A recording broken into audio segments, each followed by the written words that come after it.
In today's video, I will show you how to create this type of style for your text and subtitles in Premiere Pro, and you can also customize the animation and colors as you like. I also made a video guide on how to transcribe audio to subtitles and how to animate them, so make sure to check it out from the link in the description. Select your text, place it in the middle, and change the scale to 300. Choose a color you like and make sure to use a wide font. From the Appearance section, enable Stroke. I will change the preview screen to 75%. Make sure the stroke is set to outer and set the value to 6. Click the plus button to add another stroke, double the value, and change the color of the second stroke to match the text using the color picker. Set the shadow, the blur, and the size to 0. For the distance, set the value to 18. Go back to the main text color fill and change the option to linear gradient. This icon represents what is called a color stop, and in a gradient, it means a point where you pick a specific color. It controls how the colors change from one point to another. For this style, I will add a color stop every 10% by clicking on the area under the gradient.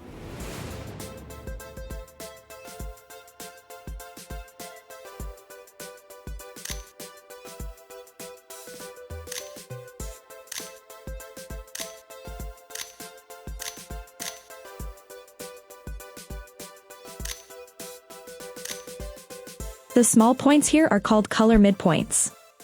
They mark the spot where two colors blend evenly. You can move them to change how much of each color shows in the transition. Click on each color stop to display the midpoints and drag them to the far right.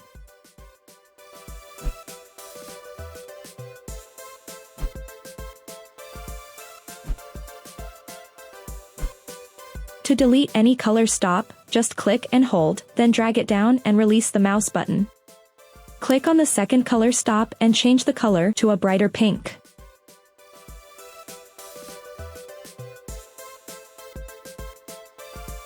Copy the hex code and paste it on the fourth color stop. You can see the line starting to give us that candy or lollipop style. Keep repeating the same thing until the last point.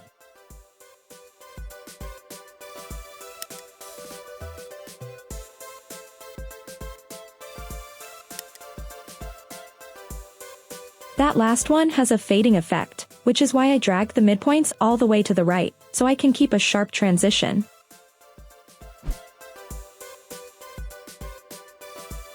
Use the angle position to control the line direction as you wish. This is how the final result looks. Depending on the font, consider raising the spacing between the characters for a better look overall.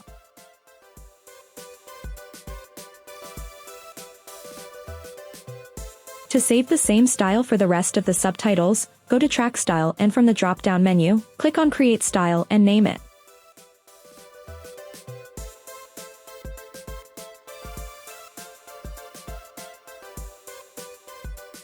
Select the subtitle clips, then select Graphics and Titles from the top menu, and click on Upgrade Captions to Graphic. Look for Transform in the Effects panel and drop it onto the clip. In the Effect Controls, set a keyframe for the scale, then hold Shift plus right arrow to jump 5 frames forward.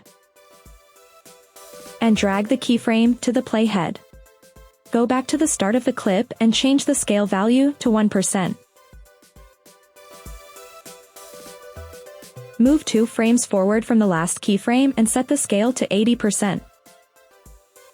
Hold Shift plus right arrow once more and change the value to 100%. Select all keyframes and apply ease in and ease out.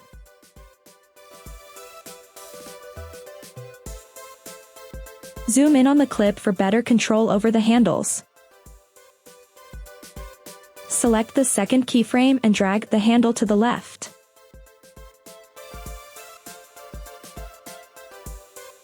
Disable Use Composition Shutter and set the value to 360 degrees. Click on Transform and save the animation as a preset, then name it. You can apply the same preset to the rest of the text from the Effects panel, and this is how it looks. Nest the text clips before scaling or moving them to maintain the animation. The animation preset and text style are available for download in the description. Don't forget to subscribe to the channel for more useful videos, and I'll see you in the next one.